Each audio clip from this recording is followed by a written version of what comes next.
Welcome to Why I Quit, a show that interviews people quitting their 9-to-5 jobs in search of something different. Listen to inspiring conversations where we dive deep into the stories of why people quit their jobs, what were the hardest parts, where are they now, and any advice for people following the same path. I am so excited to introduce Nic China as this week's guest on Why I Quit.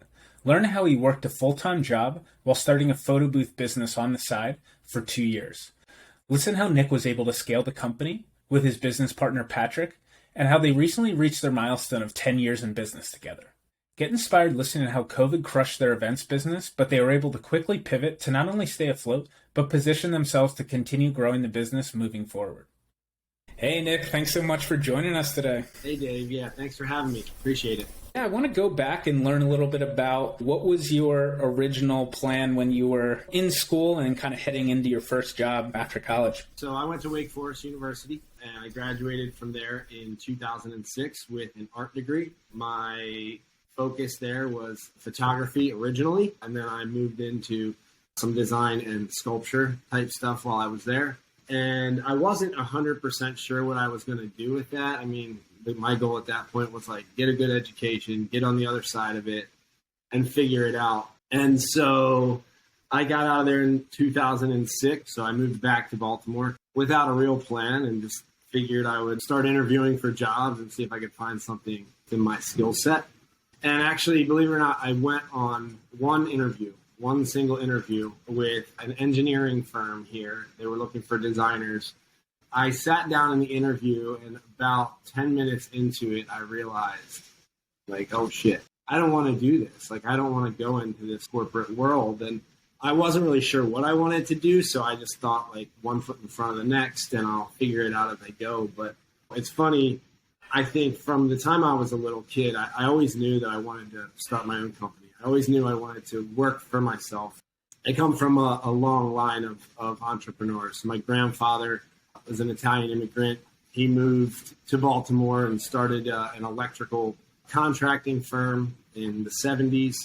And then my dad took that over, and I started working there, like in some capacity, even just counting light fixtures on drawings for my dad as a 10, 11, 12-year-old, and started working in the warehouse there as a 14-year-old, and it just kind of like stacked up from there. And so I saw this flexibility that my family members had. It was kind of like, you know, everybody cared a lot about the business and what was going on, and that kind of shaped my thoughts around what I wanted to do and what I wanted to be.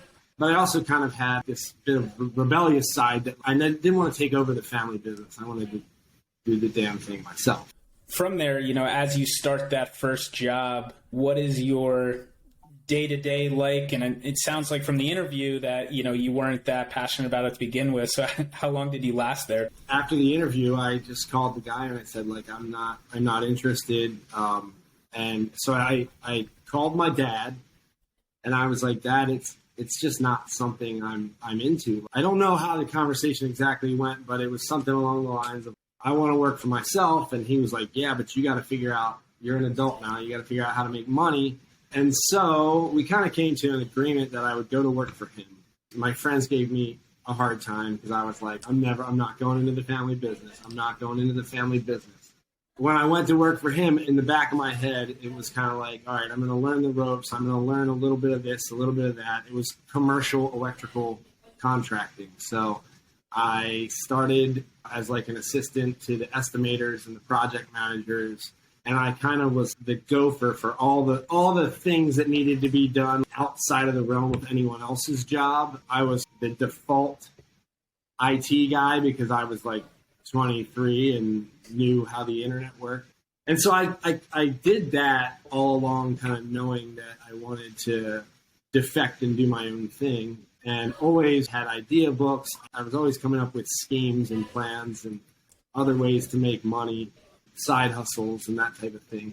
All the while, you know, working in the family business was kind of learning all the ropes, learning how to budget, learning how income statements work, learning the whole financial side of things, learning how to manage projects. So ultimately I evolved into a project manager, and I was handling anywhere from like $200,000 to $2 million electrical projects, mostly in like the government and private sector.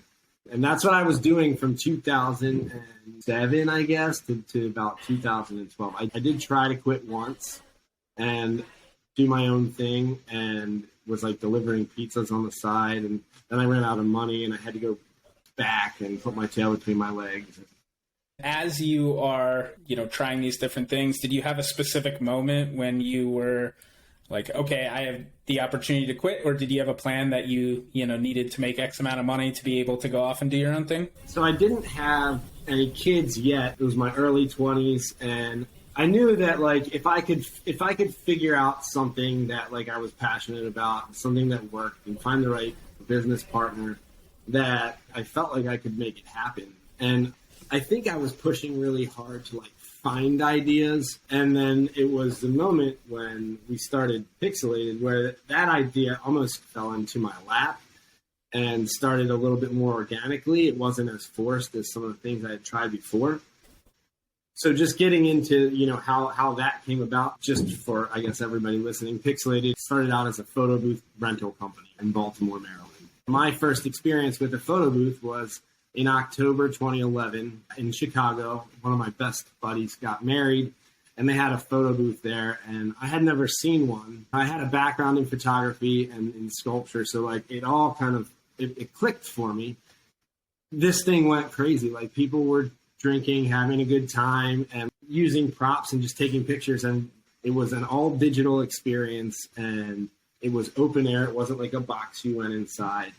And I think at the end of the night, we probably took upwards of 1,000 pictures, and it was awesome. There at the wedding was one of my original business partners, and we were kind of talking about it.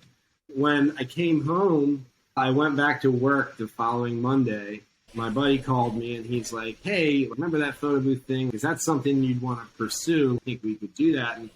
And I said, hell yeah. At the time I was working on this idea for a landscaping app where you could go and take pictures and produce estimates. I wasn't tied to that at all. It's just like something that I had kind of dreamt up and was sketching out the screens and how it would work. And so he called me back and was like, by the way, I've got another friend who he and I had tried a similar idea to what Pixilated was going to become a couple of years prior, and it didn't work out. They got into it with their wives, and that person just happened to be Patrick, my partner now of 10 years. Patrick and I knew each other peripherally from this Halloween party we used to go to every year, hosted by the other friend. And so the three of us got together. We figured out how to build a photo booth, how to get the camera quality. And so we took a DSLR camera with a high-end flash on it so we could get like really high-quality pictures. And then we were feeding the live view of the screen to a larger monitor. And then we had taken a PA speaker stand and zip-tied the monitor onto this thing. So it was like a stand with a camera on top and a screen attached to it. And we got like a remote shutter release to trigger the camera. One of our friends was having a 25th birthday party.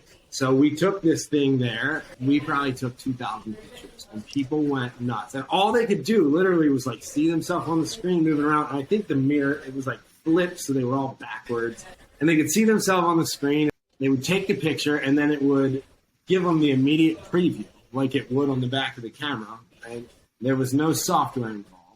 They'd give them a preview for like a second, and then it would go away, and people would be like, let's do that again. And to the point where like there was conga line going through. And then so we took all the pictures and we put them into a time-lapse almost type video. We put them all into like a slideshow and sped it up super fast and added music, and we shared it on Facebook. Everybody shared it. Everybody like went nuts for it. That's kind of when, to me, I realized, oh, like this is something. You look for that like ever elusive, you've been in business, product market fit.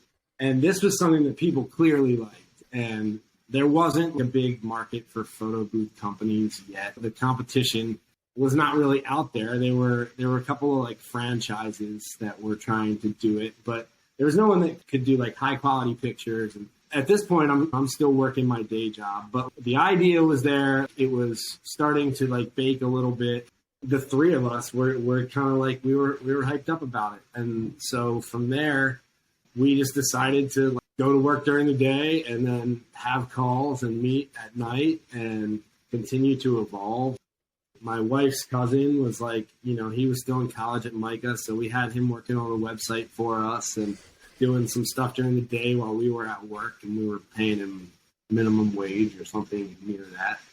I remember putting together this 5-year projection that had us making like, umpteen $1 million in 5 years. I was 27 years old at the time. It was a bit ambitious, but we figured, okay, if we could provide these photo booth services in Baltimore and slowly, organically grow, how much money would we need to jump ship? And for me, without kids, it was only, like 40 grand a year. It's like, get money. That first year, we did like 40,000 in sales. And then the second year, we did like 250.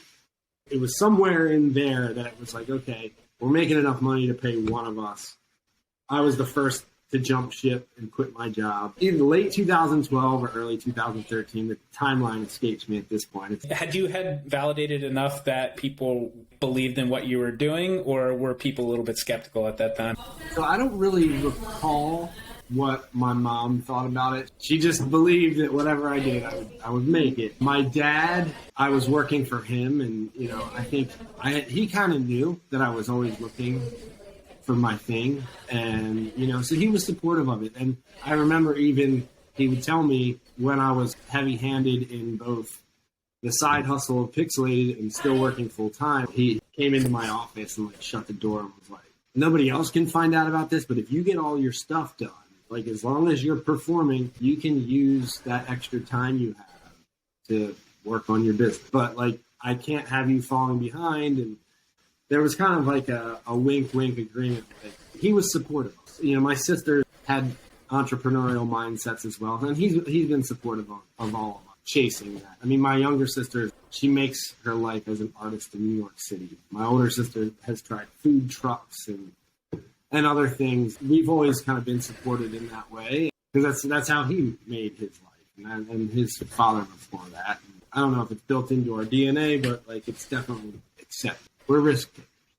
In that first year that you're officially full-time with Pixilated, I know a lot of people have expectations of, you were talking about the financial projections of where you're going to get to and all these things. Was it what you expected? Did you grow faster, or was it harder than you expected? The hardest part, and to this day, 10 years in, the hardest part is not having the ideas, not coming up with the plan and the infrastructure and the product. The hardest part is getting customers and like getting them to come back and getting them to like what you did and getting them to give it crap. There was like a lot of long lulls where you're like, okay, how are we going to make ends meet if like we got everything geared up and ready to go, and now the cart is before the horse a little because we don't have customers. I owned a house in Fells Point, and my wife had just gotten pregnant.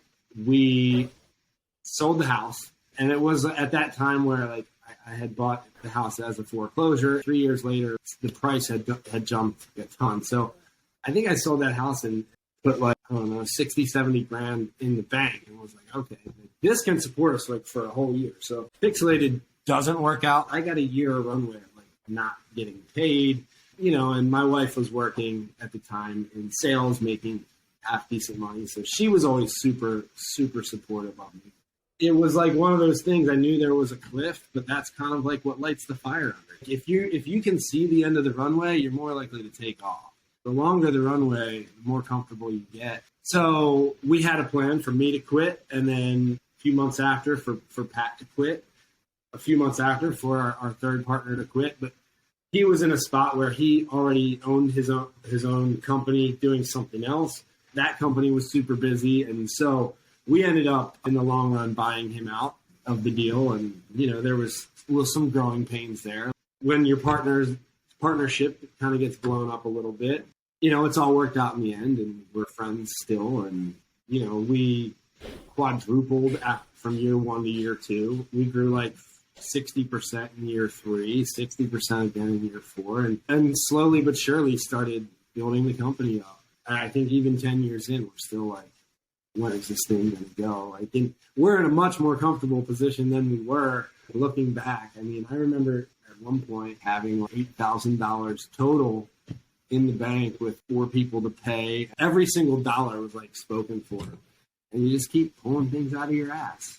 And eventually you get to a certain point where it feels like it's going to go. And then a pandemic comes along, and totally screws everything up. Obviously, you had that first job working for the family business. Mm-hmm. I'm guessing that was probably somewhat more of like a 9-to-5 structure. How did that compare as you were building up your company? Were you building it up in a similar structure, or was it different? Like, what did that look like? I think I took away the things that were important, mostly how to manage getting things done, manage projects. We used to do these work in progress reports, and it was basically a way to track budgets. Just had things broken out like labor and materials, and that stuff really definitely helped me keep the pulse and keep things moving. So from an infrastructure standpoint, like it was a totally different type of company, but I definitely used a lot of that. And as far as moving from a 9-to-5, I always had work ethic. I think, I never had a problem being self-motivated. I think, too, some of the things that might have made Pixilated more successful than other things that I tried was the fact that Pat and I both had kids on the way. Then we had kids, and then we both had another kid on the way. And when necessity is in there, and if I screw this up, the shit's going to hit the fan, and I'm going to be climbing out of debt forever, and it's going to be a huge setback. And the necessity breeds the will to succeed, and it's a bit of a motivator. It can keep you up at night too. I say all this, and I definitely had and still have from time to time sleepless nights and anxiety, worry, all that stuff that goes along with being your own boss and doing your own thing. At the end of the day, there's nobody to answer to. I think with that, there's a lot of people that are looking to quit their jobs or start their own businesses. But a lot of times when you switch to start your own business, you're working more hours, there's more pressure on you. And so I guess on your side of it, what were some ways that you were able to find a balance between making the business successful and still having some work-life balance for yourself? When I was in the family business, working in construction, this is commercial construction. So I was on a team of 4 or 5 project managers. We had a bunch of field superintendents and foremen, and there was a lot of levels of management. That was one thing I didn't really want to carry over. In construction, it's cutthroat. The way people talk to each other, the demands. And I didn't want to carry that over too. I was like, I want this to be more laid back. And I want this type of business to reflect my personality, which is I'm not super intense. I like to joke around. I like to have a laid back atmosphere. I like to wear t-shirts. I think part of the culture that we wanted to create at Pixilated kind of helps with the work-life balance, right? Like today, it's a video call. I'm in sweatpants. I think when you have a company, a career that allows for you to just kind of be yourself, the work-life balance, it can kind of be blended. We like to run Pixilated, Pat and I, the way we live our life, and we like it to be a little bit more fluid. Yeah, we try to put in the time and the effort every day. The consistency is very important, but if my kids have things going on, then I go do that. And same with him. And especially with the pandemic coming along, I couldn't be happier to be in a position where when the kids' school went virtual and we had to figure things out, or, my wife has gone through a couple of career changes. I can ebb and flow with the way that things go. And I didn't want it to be super cutthroat, but I know that there's some level of competitiveness that has to exist for a company to succeed. I think we just tried to build that into the culture, and just to build, let's be consistent. Let's trust in each other that we're going to get our shit done. Let's not have this toxic culture that, not saying that the last company had a toxic culture, but definitely there's a lot of kind of cutthroat stuff and a lot of sandbagging that happens. You bring in different personalities and everybody doesn't always jive. So I definitely took all that into account. And I knew that from when I was a kid, I wanted to do things my way. And and use my skill set to its optimal potential. I think being true to myself and knowing that I was in a partnership and we were hiring people that also believed. Looking back with your experiences over the past 10 years, there's a lot of people out there that, are looking to quit their jobs, whether it's a career change or whether it's to start a business. Is there a piece of advice you would give them or, you wish you had when you were jumping into this? So the biggest piece of advice I would give is twofold. First part is be true to yourself. Don't be afraid to take the risk, but also at the same time, don't be stupid. Don't just go do something for the sake of it. Get your feet wet. And if all the signs are pointing toward go, don't hold back. And at the same time, if you're in a job that you hate, at least find another 9 to 5 that doesn't suck. And if ultimately you want to go off and do your own thing, figure out what that thing is. Make sure that people will buy it or you're going to be back in a 9 to 5 real quick. And don't be afraid. So I guess over the next couple of years, what's the goals with Pixilated? Where do you want to take it? All along these years, we were a photo booth service company in Baltimore. Then we expanded to DC and then to Philly. And then we developed our own software platform to move everything to the cloud and help the management of the machines and the photo galleries and the campaigns and all that stuff make a little more sense. When the pandemic hit, obviously events went. And when that happened, we unfortunately had to basically cut our event staff completely because we had nothing to staff. Along the way, we pivoted our software platform to work in virtual events, and you can embed photo booths into virtual events and websites and platforms and things like that. As live stuff started coming back, we were involved in hybrid events, and we completely evolved our services operation into a self-serve e-commerce thing. So now if you rent a photo booth from Pixilated, you don't get people. You get a box with everything you need in it, instruction cards. So we spent all this time turning our business into self-service. And now we rent photo booths everywhere, every state in the lower 48. Our market has gotten a lot bigger. Our prices have been able to go way down because, we're just basically shipping out machines with return shipping labels, and we're licensing software. And so we got our heads down. Our company is small once again, and we're writing a ton of content. We're rolling out local pages for basically every city in America now that we rent everywhere. And we're going to ramp up the e-commerce operation so that when events come back this spring, hopefully with a vengeance, that we're there and we're ready to roll. And Pixilated 3.0 is coming out in year 10. Thank you for listening. It really means a lot to us. We want to hear from you as we keep growing. Please reach out on whyiquit.co with any feedback or if you have any guests that you think would be a good fit. Subscribe on whyiquit.substack.com to get an update every Wednesday with the newest guest. Follow us on Spotify, Apple Podcasts, or YouTube to get notified with the latest episodes. Also, a special thanks to Chris Dole for the music. Check out his newest album, Here's to You. Thank you, and we will be back next Wednesday.